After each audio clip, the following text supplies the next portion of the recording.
Good morning, Uganda. Well, the regime of the Uganda police forces went to the assistance home of Bobby. Naye gwe omanyi obunkenke Museveni bw'alina. Mwe temumanyi. Omusajja Robert Kyagulanyi Ssentamu omumanyifu. Nga n'omwana eyazaaliddwa emyezi 6. Alright, wetuwugirira ssaawa zino eno embeera wali mu State House ya President Yoweri Kaguta Museveni sinungi. Nkugambye His Excellency Robert Kyagulanyi kyabakola.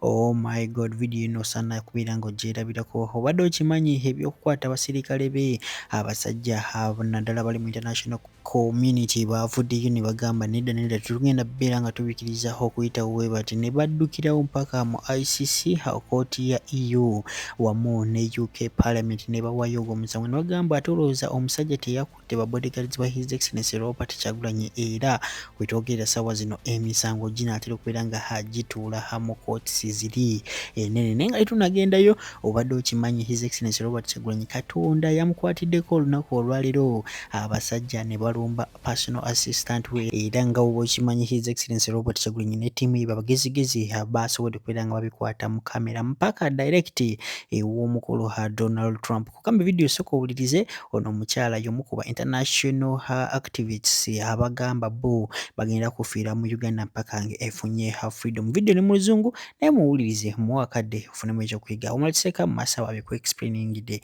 bulungi nnyo. Good morning, Uganda. Well, the regime of the Uganda police forces went to the assistance home of Bobby Wine. And when they were looking for him, they took his wife instead. They arrested her. That is the regime that we know. And so that's what they did. And in other news, there's a video of it, obviously, but it's on social media. The other thing that Bobby Wine is saying a few hours ago is the regime yesterday paraded around 9 of the police officers that were guarding Bobby Wine.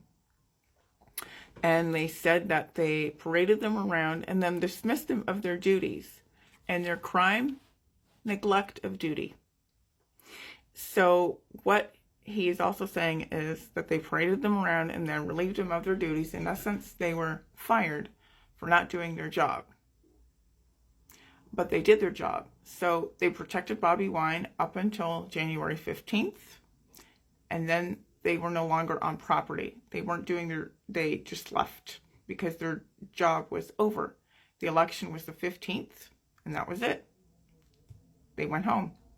And so they were paraded around and then dismissed of their duties.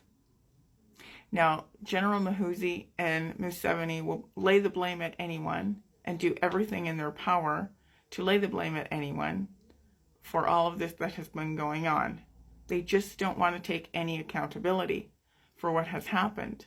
Now, these police officers did their job, but they're saying that they didn't because they didn't do what they wanted, which was to arrest Bobby Wine on charges of what? There is nothing, because he spoke up against his opponent, which was Yoweri Museveni. Well, isn't that what politics is about? You have different views. And so these police officers now are being, were paraded around, the charges dismissed, relieved of their duties. So now they don't even have a job because they were doing their job. They were paid to protect and serve the people of Uganda, and they did.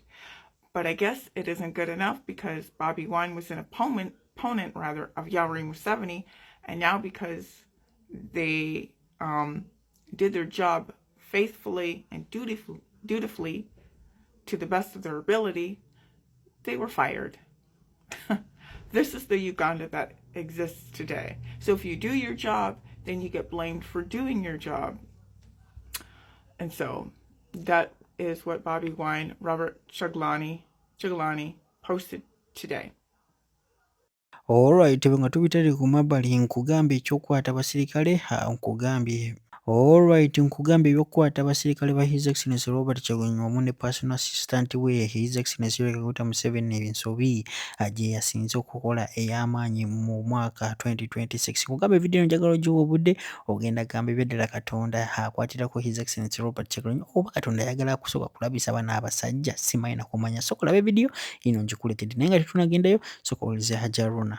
Assalamu alaikum warahmatullahi wabarakatuh. Yenze Haji Aruna omusomi w'edduwa asangibwe Bulumagi ku luguudo lw'Ejjinja nkola ku bintu ebyenjawulo ng'emuli endwadde zitawaanya abantu aba bulijjo. Nkola ku abo bonna abalina ebizibu mu mukwano. Bw'oba olina ebizibu mu mukwano jjangu gyendi neeyonera nsobole okumalira ensonga. Nkola ku mikisa egy'emirimu, nkola ku abo abaagala okugenda ebweru, muntu nk'okozesebwa amajiini, okozesebwa saitwani, ebyo byonna mbikolako. Osobola okukozesa ennamba z'olaba ku screen oba okuweereza obubaka ku WhatsApp. Naye gw'omanyi obunkenke Museveni bw'ayina.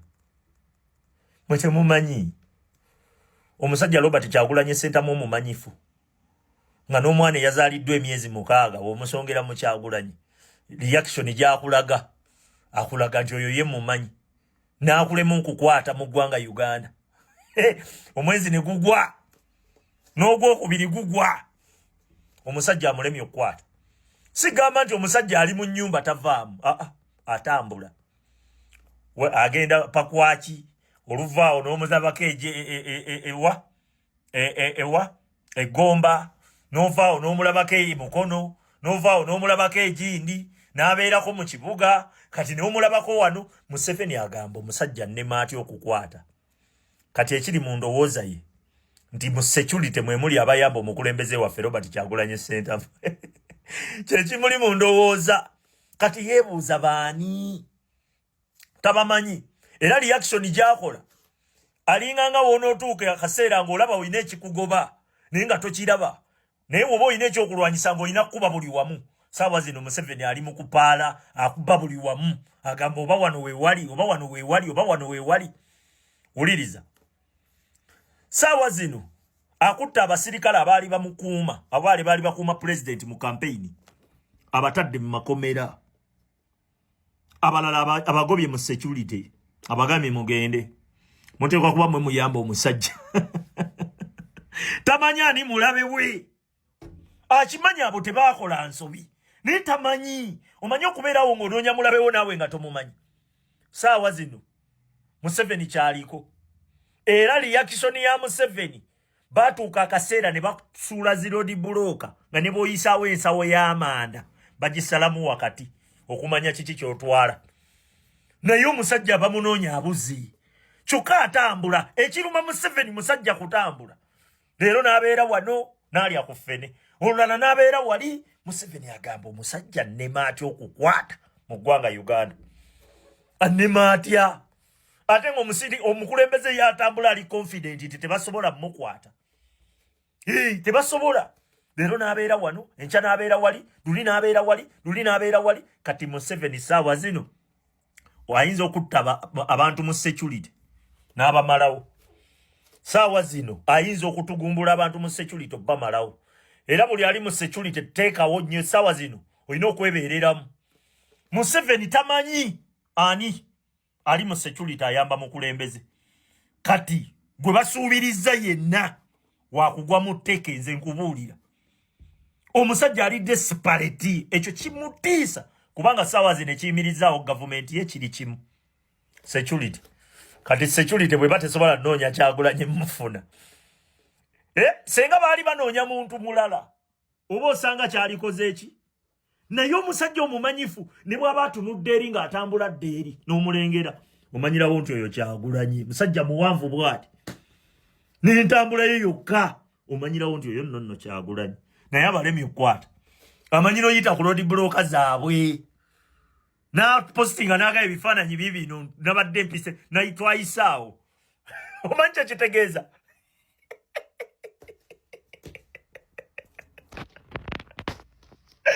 Ffe tumanyi we tukutte. Ne Museveni amanyi kye yeetisse.